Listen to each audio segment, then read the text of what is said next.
simple actions will always have a ripple effect na palaki ng palaki. Yeah. Si Cookie naman, sabi niya, baby steps is greater than no steps. Yes, Yeah. I agree. Correct. So yun nga, dahan-dahan lang talaga. Tapos maglalaki rin Dahan-dahan yan. lang. Yeah. Ayan, may kantang ganyan. Iba yung tono, pero meron. Hey fellow adults, let's figure out adult life together. Because adulting wasn't taught in school. Listen to stories and questions and sometimes expert advice on Adulting, self-development, finding stability, relationships, health, well-being, and more because it's an adult thing! Woot woot! What one? We're back! We're back, guys. Did you miss us? Hello to all our listeners. Especially to mga masugid nating listeners dito. Shout out kay Nico, Rico, Daniel Buhat, Tony Nanyes, Jerry Lingad, AJ Perez, Ivan Reverente, Johanna Eroba, Ice Valenzuela. Ang dami! Dami nating listeners, ba't ba? To my batchmates and friends from the UP Dragon Boat team, Tony, Dan, Jam, my sorority sisters, and Pao. Labo. Sa akin, family ko, sa tito ko, si Tito Dennis. And to my friends, Mon and Hill. Ay, kay Christian din. Guys, let us know if you're listening so we can greet you and give you a shout out like this. Okay, so usually ginagawa natin, what is the highlight and low light of your week? Pero ibahin naman natin this week. Try natin, what are we grateful for this week? Yes, we learned this from our previous episode, Mental Health 101. Kasi nakakatulong pala sa well-being ng mga tao if we remind ourselves of the good things that happen to us. I think uuna si Nika. Lagi. Okay, for this week, I'm grateful for friends who listen and check on you. Aww. Kahit hindi ka nagsasabi. Or pwede rin naman nagsasabi ka. Tapos they're there to listen to your problems. Yon, to help you unload. Sobrang laki niyang tulong because you verbalize what you're thinking and they can help you process your emotions. So yon. Thank you for friends. Sure. Heart. Si Azel. So, funeral ng grandfather ko last week. Syempre, hindi yun yung grateful ako, okay? So, siguro yun yung low light ko, syempre. Pero, since we're talking about what I'm grateful for this week, siguro yung family ko. Mula na nagsastruggle yung lolo ko until nung nasa finish line na niya. Sobrang solid ng family. So, yun. Sobrang appreciate ko yung family ko. Yun lang. Good job, Pamilya Lopez. How about you, Mama Shi Carla? Lately, ang naiisip ko is grateful ako sa absence ng sakit. Kasi ang dami ngayong may sakit. Kung di niyo napapansin si Azel, nakakaraming singhot na siya. Salamat na yan ang grateful. Ninggit ka lang. Kasi months na akong hindi nagkakasakit. Tapos meron pang coronavirus scare. Yeah. Tsaka okay yung energy levels ko, very healthy. And good job din yung mga multivitamins na tinitake ko. Ayun, regardless kung legit na yun yung dahilan or placebo siya, it's working. So, good job, vitamin supplements. Alright. Thank you for listening. This has been... Tapos na. Di ba kampisa sa ating topic for today? Okay. Which is eco-friendly life hacks. Eco-friendly life hacks. Environmentally friendly life hacks. Kaya yun yung topic natin, by the way. Kasi March has a lot of environment-related commemorative days. Example, World Wildlife Day, International Day of Forests, World Water Day, Philippine Water Week. Buwan ng mga diwata. Oh, yeah. Makakala nila tunay. Siyang tunay. Buwan ko? Ay, ang ganda. May sparkle. May glitters ka nga habang naglalakad. Okay. So, yun. Kaya yun yung naisip naming topic kasi we can contribute to helping the environment in little ways na everyday, kahit mga small life hacks. And we can help save our forests, we can help conserve water, and we can help protect wildlife. And we don't even have to inconvenience ourselves for doing those little things. Yes. Ano nag-push sa atin to become environmentally concerned citizens, people? So, Nika, when did you start maging concerned sa environment? I started in 2015. We produced a show. It's called Green Living on ANC. So it's an eco-friendly lifestyle show hosted by Paulo Abrera. Sinong EP nun? Sinong executive producer nun? Claim mo na! Ako yun. So, hindi mo mapipigilan na maging eco-friendly kung yun yung mga stories na pinoproduce mo kasi you meet different kinds of people. Scientists, businessmen, chefs, halo-halong tao, moms, mga kids. Na everyone is trying to be eco-friendly in their own little ways, in their business, in their life, in their, kung ano man, in the government. Kung yun yung nafe-feed sa utak mo every week, talagang magiging aware ka of how fragile the environment is right now. Tsaka kung gaano ka-urgent na dapat tayo magtulong-tulong na to help the environment. Yung constant information na na-absorb mo, mahahawa ka rin dun sa mga tao. You really become a lot like the people you hang out with, no? Yes. That's actually how I got environmentally aware and concerned. Because of my friends, namely Nika. Pero totoo guys, ang pinaka-main nudge talaga sa akin, peer pressure. Yeah. Kasi lahat ng circles of friends ko, at least half of them, environmentally aware and concerned and really actively doing stuff to lessen their carbon footprint. So kung yun yung norm sa mga circles mo, syempre nagiging value mo na rin siya, whether you like it or not, diba? And I like it now kasi I understand now better kung ano yung implications and consequences ng mga ginagawa ko. Okay. Ikaw, ma'am, Shea, so... Yun din. Ako rin, mga downline network. Downline po kami ni Nika, actually. So, from 2016 to 2019, as in continuous yung projects ko with Triple Shot. And isa nga dun sa projects na yon is Green Living. Yan ba yung multi-awarded show sa ANC for many years? So, yun. That's what pushed me to become concerned sa environment. Kasi before, parang alam ko lang, plant trees. Yung 3 R's, diba? Yes. Pero grabe nung... Ano yung 3 R's? Hindi ko alam yung 3 R's. Reduce, reuse, recycle.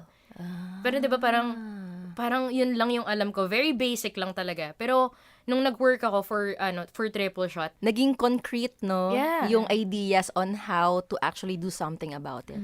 yun, ang dami po pa palang pwedeng magawa for the environment na may enjoy mo. Maganda siyang influence when people around you are also doing it. Yeah. Yes. So why is this topic urgent? Ano na ba? Kamusta na ba ang Earth today, as of today? Sabi ni Earth. Guys, pagod Nag-text. na ako. Yung last naming usap pa. Ang init na, guys.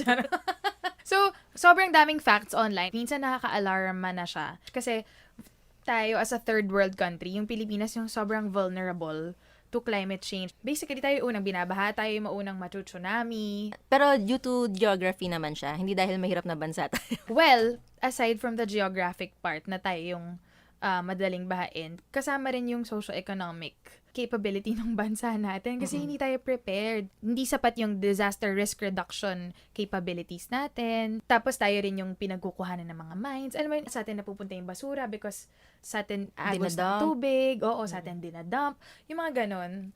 Lahat yon, it all contributes to us being vulnerable. Oo nga, no? Kasi I remember nung na-experience namin sa Marikina yung Ondoy, and then na-experience ng family ni Dolph sa Tacloban yung Yolanda.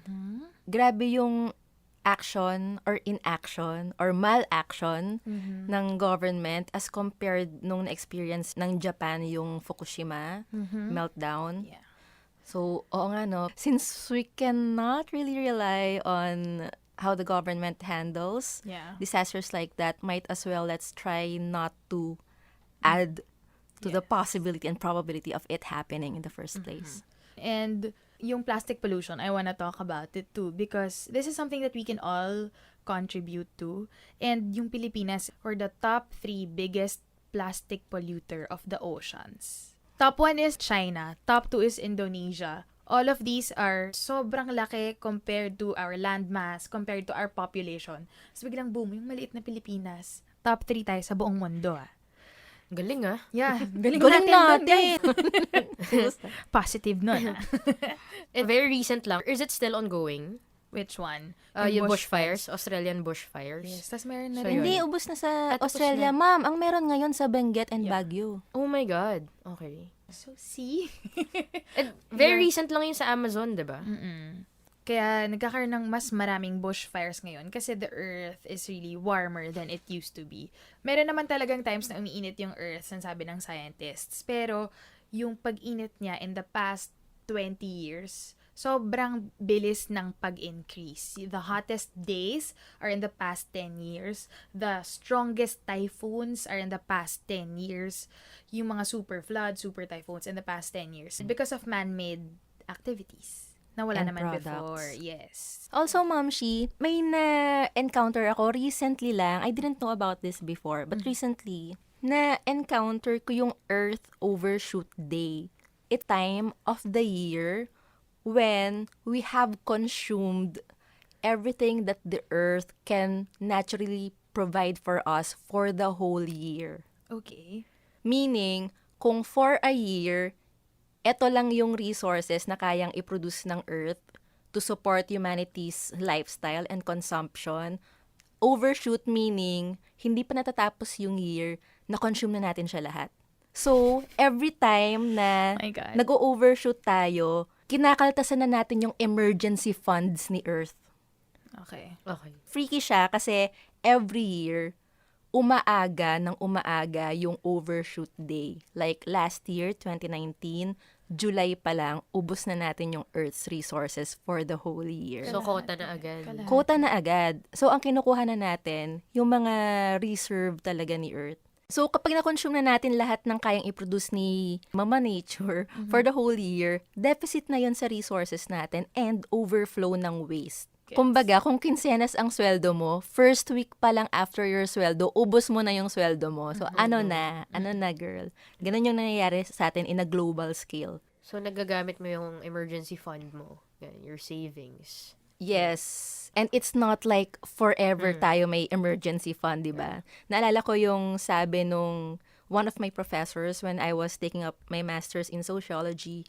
Wait, di ko alam yan. Wow. Talaga ba? Wow, okay. Nag-sociology ako. Ayun, sabi ni Prof. Floro Kibuyen, we cannot sustain infinite consumption in a finite planet. Because we act as if the world is unlimited. Parang, girl, sa tingin natin, bakit nag-e-effort ng bonggang-bongga ang NASA and billionaires to conquer other planets? Yeah. The world cannot sustain our species anymore. They know that. We don't wanna be alarmist, pero it really is an alarming Yes. situation. So, Parang, sobrang urgent. sinishare lang namin yung why we want us to take little steps in our own ways para ma-postpone yung kamatayan neto ni Madam Earth, ano? Yes. But, there is still hope. Kaya pa siyang gawa ng paraan. There is proof that it can be done. Okay. So, meron ng mga kaso like in Mumbai, sobrang kalat. India, ang dami ring plastic pollution. Madumi yung Mumbai beach. Pero, they cleaned it up, unti-unti nila, and now, bumalik na yung mga turtles doon. Meron din yung local version, parang in Apo Island, somewhere there. They were able to clean up the beach, as in tulong-tulong yung buong community, the kids, the surfers. So it started with an org, they taught the kids. Now everyone, even the mommies, are trying to clean up the beach. Yun, bumalik na rin yung mga turtles doon. So yung wildlife, they come back when the place is habitable for them na rin. Another case, ito, Estero de Paco. Ang daming estero sa Pilipinas kasi marami tayong waterways. Alam niyo na may itsura pag sinabing estero. More of alam namin yung amoy. Diba? Exactly. So, pag estero, iniisip ko agad madumi, makalat, which shouldn't be the case because estero just means waterway. Okay. Yun lang siya. Yung Estero de Paco, they were able to clean it and rehabilitate yung biodiversity basically in the estero. Dilinis nila, tinanggal basura, hindi na tinatapunan ulit. Ngayon, pag tingnan niyo yung Estero de Paco online, may mga halaman na surrounding. Kasi wala nang basurang lumulutang na, pwede palang maging ganun itsura ng estero. Pwede kang maglakad sa gilid niya. Saan yung Maganda siya. Estero de Paco? In Manila. Somewhere in Manila. Paco Park, ganyan? I think so. I'm not sure. Basta yun, Estero de Paco. Yun. So, there are cases that prove that we can do it, that we can change it. At pwede natin siyang gawin every day. It's the small things that we do Yeah, and every it day. has to be small things kasi limitation ng human mind na kapag narinig tayo ng something so big, vague concept, nag-shut down talaga yung utak natin. And it's not because we don't care. We're just not wired for it. Kaya nga, halimbawa sa advertising, because I also have background in advertising, we know that big numbers, halimbawa sabihin mo na 1 million people are now in hunger, suffering from hunger, eme. It does not appeal to the emotions of the audience. You'd think it would, but You think it would, but data says it does not. Pero, magpakita ka ng isang storya ng isang batang gutom na gutom at ipakita mo yung picture niya, doon mapoprovoke yung actions ng donations ng mga tao. Doon may behavior. Like me actually, pag sinabing climate change or pag sinabing global warming, wala siyang emotional appeal sa akin at all. Sorry, pero it's just how it is. Unless, Pero, nung nakakita ako ng picture ng polar bear na payat, Mom, naantig ang puso ko. I was like, oh my God, what can I do for this polar bear?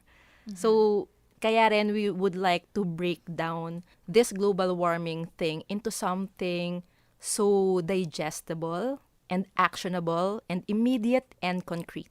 Because that's how we act. That's how we engage. Yeah. And merong ripple effect. Akala mo walang epekto.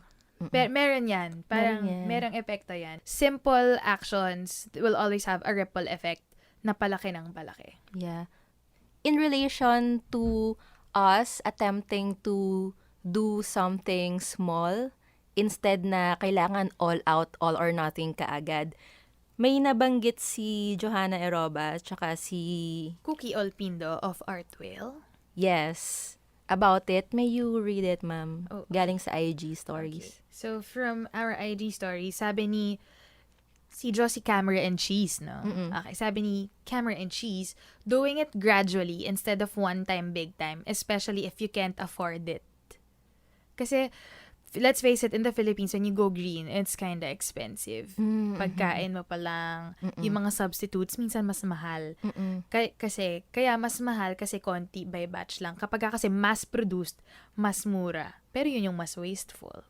So, yun. So, go do it gradually. Kahit na once a week man lang, no? Laking bagay na nun for a whole year. Yes. Ayun. Si Cookie naman, sabi niya, ito yung umpisa kasi nung sabi niya, banning single-use plastics from our lives, but not shaming those who slip and use them from time to time. And not dissing people making tiny efforts to be more eco-friendly. Baby steps is greater than no steps. Yes, Yeah. I agree. Correct. So yun nga, dahan-dahan lang talaga. Tapos maglalaki rin Dahan-dahan yan. lang. Yeah. May kantang ganyan. Iba yung tono, pero meron. Mali si Mahay. Mali yung tono ni Maha. Iba. okay, so let's start with hacks. Yes. Or Actionable things that we can do. Yeah. Ako, ang gusto ko lang i-remind yung everyone. Okay, for those who are driving, ito madalas na nangyayari pag may friends ka or may jowa ka, tapos sunduin mo siya, dadaanan mo siya, ganyan. When you're waiting for them, just turn off the engine. Baba ka na lang kung mainit, 'di ba? Huwag ka na mag-aircon sa loob. Kasi, yun nga, sayang sa fuel, saka yung makina mo, kumikilos pa. Next is, travel light. Kung marami kang gamit sa loob ng kotse mo, hindi mo naman kailangan. As in, tinamad ka lang alisin mo na. Iiwan mo na sa bahay mo kasi a heavier car burns more fuel. Yun. The next hack I wanna share is, ito yung aspect ng life natin na hindi natin napapansin na marami rin palang plastic. So, toiletries, bathroom stuff, cleaning stuff, lahat ng gamit na nandun is naka-plastic. So, like our shampoos, body wash, toothpaste, toothbrush, yun, yung mga ganon, lahat yung naka-plastic. Our toothbrushes are all plastic. Pati pala, ma'am, yung facial wash na may microbeads. Yes. Harmful pala siya sa environment kasi masyadong maliit yung microbeads para ma-filter sa tubig At natin. para madurog enough. So, yun. So, it stays a bead. At Yes. nakakain siya ng fish, so it also endangers the wildlife. na kinakain din natin. May studies na marami na rin nakukonsume na plastics yung tao because the plastic enters our food chain na rin. Yes. Yun yung isang factor ng life natin na pwede nating tingnan. I can't enumerate everything right now, but if you do a little research, ang dami na rin sumusulpot na green, eco-friendly shops na they're trying to be sustainable. And if the big, let's say, kasi ito yung provide ng big companies Yun lang yung available. If there are enough people who are trying to change, mafe-feel nila yan. Kung merong demand, Yes. mag-a-adjust ang supply. Exactly. Add ko lang na marami na ring lumalabas ngayon na places where you can refill your toiletries. Maybe we can mention some of them. Meron sa Human Nature. Meron ding, my gosh, there's this one in Ano yung sa Sentries? White Plains and Centris Eco Shop. Magdadala ka na lang ng lalagyanan and they will refill it for you. Babayaran mo lang yung content. Hindi mo na kailangan bayaran So, yung nakatipid ka pa, diba? container. Nag-attempt ng ganun si Unilever, pero ni-stop ng government. Kasi daw, something about Contamination of the substance, ganyan. Pero sana, kung may ganong concern si government, instead na mag-prohibit, maybe they can help come up with a better solution. yeah. Kesa approve and Stop lang. stop Parang and prohibit lang. Yeah. Walang in-offer na solution Alternative. o kapalit. Government kung nakikinig ka. They're always listening. ganun. Like Big Brother. Add ko na rin sa toiletries thing. Actually, ako kasi personally, hindi rin ako naglalagay ng masyadong maraming chemicals sa katawan. Shampoo, I don't even shampoo every day. Lotion, facial emerlu, mga ganon. Secondary na nga lang sa akin yung sa environment Mas reason ko yung health-wise. Kasi may mga studies na yung mga lotion and other chemicals that we put on our bodies, na-fuck up niya yung hormones natin, especially women, endocrine system natin. Meron pa ngang findings na sa mga lugar kung saan yung adolescent women nila, mga tween, ganyan, hindi gumagamit ng lotions or mass-produced shampoos, soaps, later sila nagkakaroon ng mens. Which is mas natural. So, ang laking effect niya sa hormones and blood natin. Yung isa ko lang kakatapos na audiobook about brain science, grabe raw yung effect ng parabens sa brain natin. Nag-a-add siya ng toxicity sa brain natin kasi na-absorb siya ng skin natin, ng scalp natin, na-absorb siya ng blood natin, nakakarating siya sa brain natin.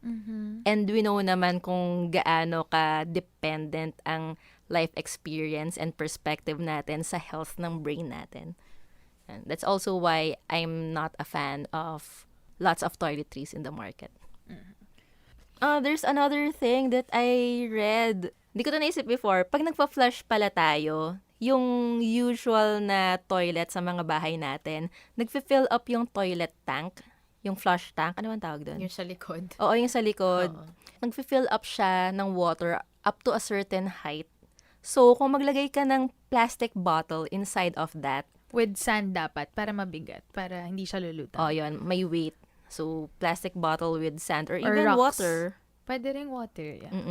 It can trick the toilet tank into thinking na filled Puno na up agad na, siya. puno na yung flush para hanggang doon na lang yung i-accumulate niya.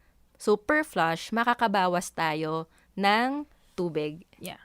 At kahit na sabihin mong 1 bottle of water lang yung mababawas mo per flush, ilang beses ba naman tayo nagwiwiwi sa isang araw? Ilan tayo sa bahay? At ilang araw meron tayo sa isang taon? Malaking bagay yun. Tapos clean water yun all the time. yung fina-flush Fresh water. natin? Yeah. Why? Oo. Do you recycle your water? Oo nga. Oh my God, guys. Fina-flush lang natin yung drinking water natin. Nahirap kuhain sa ibang mga lugar. Correct. Yeah. And there's also this, we featured it on Green Living, they called it Gets. Oo. There's a Filipino engineer Yes. na Si Daniel Camacho. ang ginagawa niya is, gagawin niya yung CR mo, gagawa niya ng system na it will catch all the water from the faucet, from the shower. At yun yung iipunin at ipapump mo to flush your toilet. Yes. Recycled water na yung used to flush your Yung toilet. get something like green eco toilet Toilet system. system. Yeah. Something like that. Tama. Sobrang cute nung product niya na Gets. yun. Yeah, you can search them up. Gets. Gets. You can search them up on Facebook. It's a very affordable system. Yun. Gusto kong magpalagay nun eh. Pag may sarili na akong bahay. Yun. Yun na number 1. I-goal ka mo na yan. Ako, since we always have our phones, our laptops, I think hindi na to matatanggal eh. As in, it's really part of our lifestyle na. Since andito na to, let's push for paperless talaga. Okay? There are thousands of apps. Lahat na ng kailangan mo ng paper, use your phone. Pero I think challenge to dito sa Pilipinas kasi most government offices talagang Hindi pa digital. yeah, hindi pa sila makapag-switch to digital. As in, meron ng digital, meron pang physical copy. Tapos parang sobrang sayang. Eh, Bureaucracy na lang talaga eh. yeah, No? yeah. Tapos sobrang, as in, ang lala talaga. Yun, so go paperless. Start naman dyan sa note-taking eh. As much as possible, let's take notes na lang ng digital. As in, you have, sa phones nyo, may native apps dyan, diba? So, you have Google Keep, you have, what else? Evernote, Notion, and the rest. So, yun. Just go paperless. Yeah. Or yung mga papel na nakaprint na. For example, lahat ng scratch paper ko sa bahay, puro likod ng mga past scripts ko na kailangang i-print before. Yeah. Since you've mentioned that, sa office pala namin, since ang dami nga piniprint, ang cute ng HR namin, kasi may binis silang parang pang-bind. So, yun na yung parang notepad namin, yung mga scratch namin. So, meron dun, kukuha ka lang doon na naka-bind na yung mga scratches. Yun na yung, ginagamit namin for minutes or anything. Cutie. So, yun. Okay, go paperless. Yeah. Okay, the next hack I want to share is to bring eco bags and recycled plastic containers when buying or going to the grocery. Pero may sub-hack pa yan. Kasi madalas nakakalimutan natin magdala talaga ng eco bag. Makakalimutan True, mo siya. ako. Same me. Yan, Nakabili na ako ng eco bag. So, ang dami, diba? Pagdating ko dun sa cashier, So, there. So, another hack is to place eco bags na in your bags. So, lagyan mo na lahat ng bags na ginagamit mo. Lagay mo na dun yung mga eco bags na nabili mo before. Or place paper bags. Yung mga paper bags sa mga fashion stores, ganyan. Ilagay mo na sa bag. Put it in your car. Also, dapat meron ding in our cars. And then, place them near the door. So, ganun yung ginawa namin ng housemate ko. Nakasabit na yung eco bags. Meron kaming bag of eco bags. Lakas mo ka, Mr. Bean. Correct. May bag sa loob ng bag. Correct. And then, another hack. So, habang ginagawa mo, nag-grocery ka na, may eco bag ka, meron kang plastic container para, halimbawa, bibili ka ng fish or ng meat na ilalagay mo. Diba, kasi pinaplastic nila para pag tinimbang. Tapos, lalagyan ng sticker, ng price tag, ganyan. Bring old ice cream containers. So, dun mo na lang ipalagay. Another hack connected to that is to have patience with other people. yeah. Kasi pagka binigay mo yun dun sa grocery staff, hindi naman nila maintindihan na parang bakit? Parang halimbawa dati binigay ko yung lalagyanan nga. Pero pinlastic pa rin niya bago ilagay. So parang ako, oh no, na-defeat na yun. So, Na-adjust ka na. Na-frustrate na ako kasi kuya, nilagyan ko na nga ng plastic container. Pero naisip ko na, hindi naman kasi nila alam. Exactly. I experienced the same thing, especially sa SM. Pag may dala akong eco bag, ipoplastic pa rin nila, tsaka isushoot sa eco bag ko. Parang, para saan kaya yung eco bag ko? Hulaan nyo. Yun. Ganun yung feeling ko. Pero in-explain ko na lang rin sa kanila nicely na, kuya, kaya po may eco bag para hindi na gumamit ng plastic. Kasi sayang yung plastic eh. Nagiging basura lang din po siya. Isang beses lang gagamitin. Kino-complete ko na yung thought kahit para ako naglilitan niya. Kasi yung a few seconds na inubos ko to tell someone I don't know na yung plastic pa maging basura, hindi mo nagagamitin isang beses lang. It will save the life of a turtle who will eat the plastic bag in the ocean. Kasi sa Pilipinas, wala namang maayos na, recycling and waste management. Totoo to, fact lang to, no? So, konting patience, it can go a long way. I like that you mentioned it, Ma'am Shinika.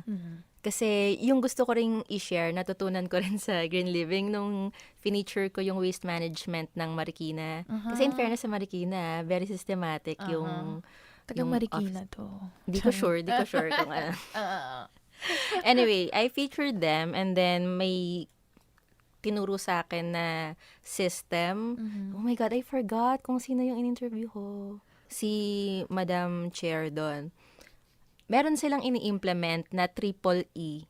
Okay. So, lahat ng waste management or lahat ng program, kailangan mag-undergo nung triple E na yon. First E is engineer, meaning design the program. So, kung sa pagtatapon niya ng basura, mag-designate ka muna paano yung magiging sistema. I-engineer natin, step by step, yung mechanics. Kapag nabuo na-engineer mo na yung program, educate. Educate mo muna yung mga tao, which I think yun yung kulang sa mga department store or mga grocery kasi nagde-design sila but they don't educate their employees. So, hindi nila gets what the F is this for? Bakit may change from plastic to brown bags to eco bag? Yeah. So, it doesn't make sense. And then the third E is execute or implement.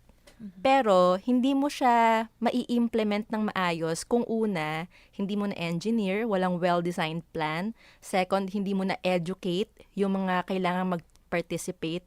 And then, yun nga, ang pinaka-importante is you really execute, you really implement. Halimbawa, sa household natin, gusto natin yung buong family natin mag-conserve ng water. It will be ineffective if sa utak lang natin siya nagme-make sense, pero hindi natin dinesign na maglalagay ng baso sa bawat sink para gamitin pang mumog ng mga tao, hindi mo siya in-engineer, hindi mo in-educate yung mga kasama mo sa bahay. How can you expect them to do the same if you don't educate them on the how and why? And then we execute it. We become consistent on doing it. Kung hindi natin nagagawa yung triple E na yon, wag muna tayong ma-frustrate sa ibang tao kasi baka tayo rin yung may kakulangan. True. Ang dami rin actually input ng friends namin kasi nga nabanggit namin, marami-rami kaming friends na eco-aware din. Can we read some of them? This one is from Meg. Sabi niya, seryosong unang sagot, be vegan. Seriously, it will cut your carbon footprint by a lot. They don't need to be vegan 100%, but if they can be vegan half of the week, malaking bagay na. Can I say why? Why? It will Yes, help please. save the environment. Kasi one of the top industries that produce carbon emissions is the agriculture industry. Agriculture meaning hindi lang gulay, pati yung animal agriculture. Poultry, cattle. Yeah. So yon, lahat yon, they contribute to carbon emissions. They also produce a lot of methane gas. Mom, Yeah. napanood ko sa documentary na What the Health, yung poop pa lang Yeah. ng Yeah. mga animals, tsaka yung utot pa lang nila, mas grabe na yung pollution kaysa sa mga pabrika. Yes, yun yung Yeah. methane gas. Doon It's ang the utot. gagaling. Yeah. It's a social way of mentioning your utot. Oops, sorry, that was my methane gas. There's sorry. So there's this another docu if gusto nyong panoorin. It's Cowspiracy. Cowspiracy. Oo. So, merong filmmaker doon, si Kip Anderson. Tinry niya i-contact yung mga companies, industries na talagang nakaka-affect sa pollution.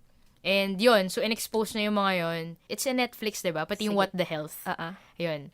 And sabi dito, sa website ng Cowspiracy, animal agriculture is responsible for 18% of greenhouse gas emissions, more than the combined exhaust from all transportation.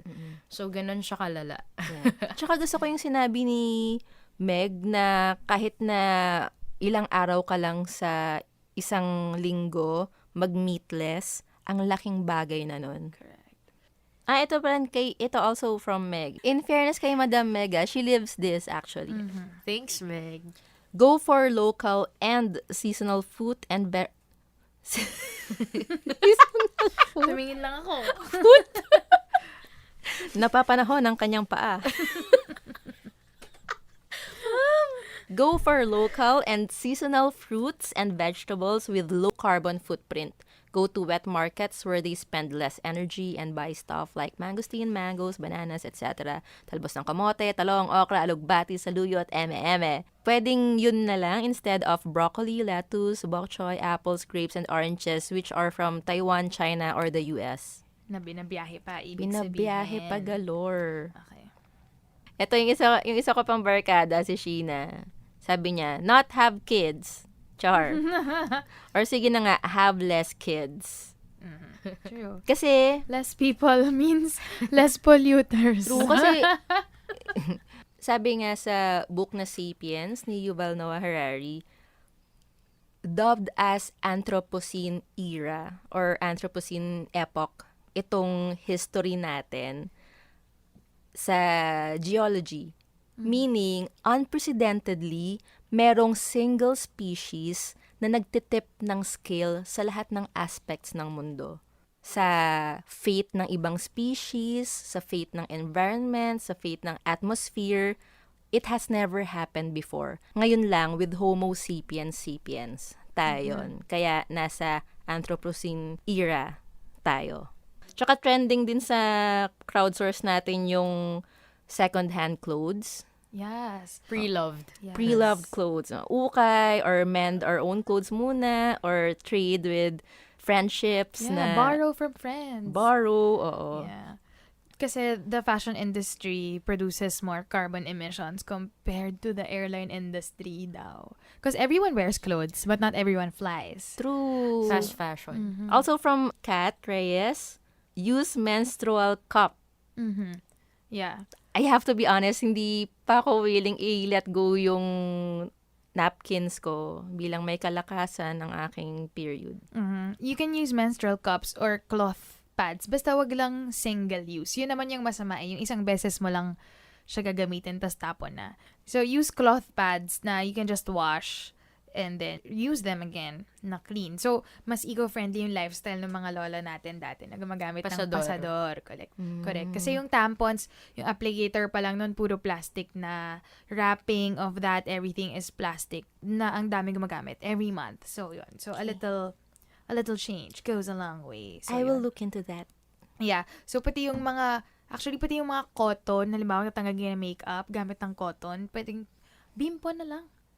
Pwede naman yun eh. Oh, yun na lang yung gamitin. Yun.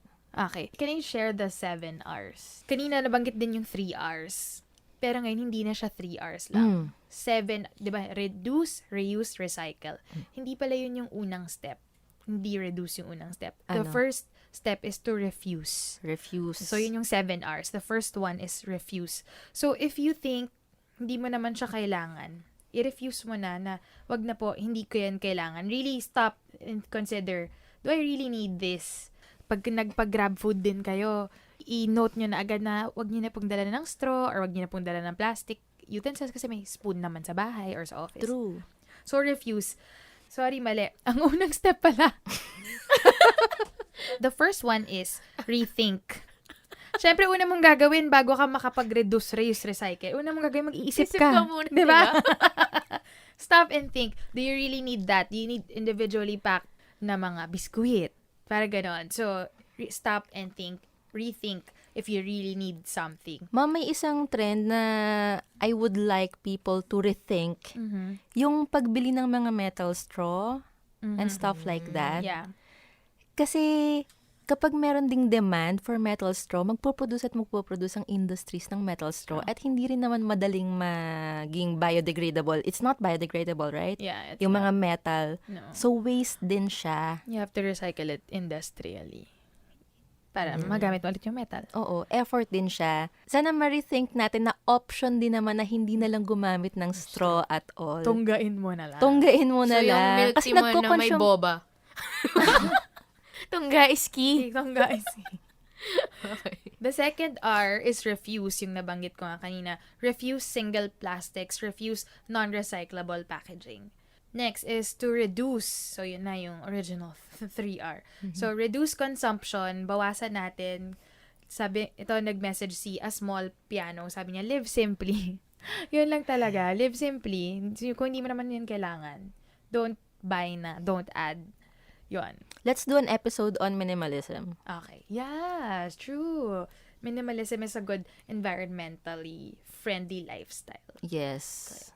Then, repurpose. So, repurpose, yung bagay na matibay naman, pwede mo naman siyang gamitin ulit. Repurpose old packaging into something else that can be used. Halimbawa, gift wrapper. Yung mga ganong maliliit na bagay. Ang mga pinang-gift wrap ko sa friends ko, yun ding mga past script ko. Yun. Oh, that's cute. Yeah, Correct. mga to. Oh, by the way, script meaning kasi nagsusulat ako. I'm a writer. That's why I have tons of scripts at home. Or tago mo lang sa bag mo, tapos bigyan mo na diretso.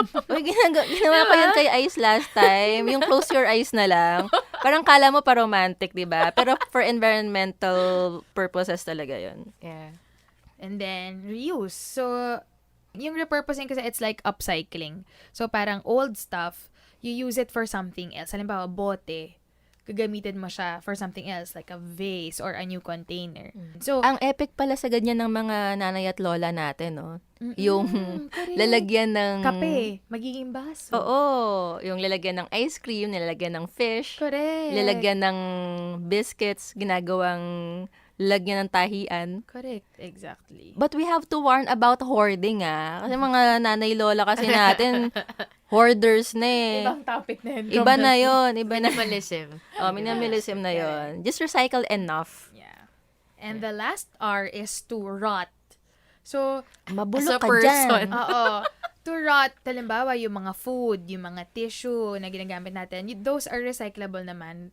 We don't have to throw them out. Pwede na natin gawin sa sarili natin. Let's say, a garden. Yung housemate ko, bumili siya ng isang bin of soil. Tapos yun, dun niya nilalagay yung mga food namin, tissues, ganun.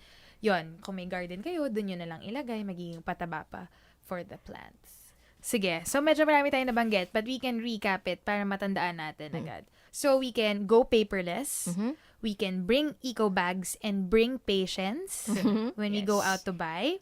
Remember the 3 E's: engineer, educate, execute. Yes. When traveling or using your car, turn your engines off kung di naman ginagamit. Travel light.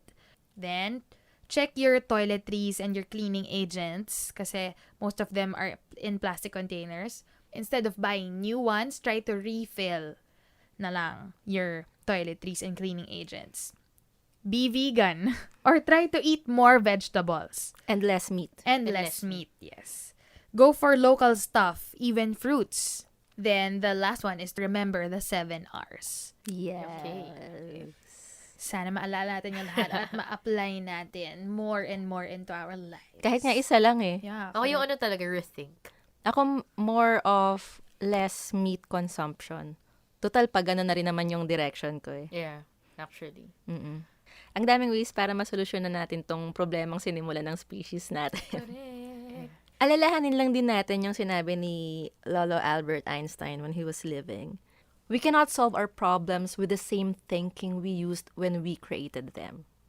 Okay. All right. With that, we're closing our episode with the words of Albert Einstein pala. Hindi mo naman sinabi.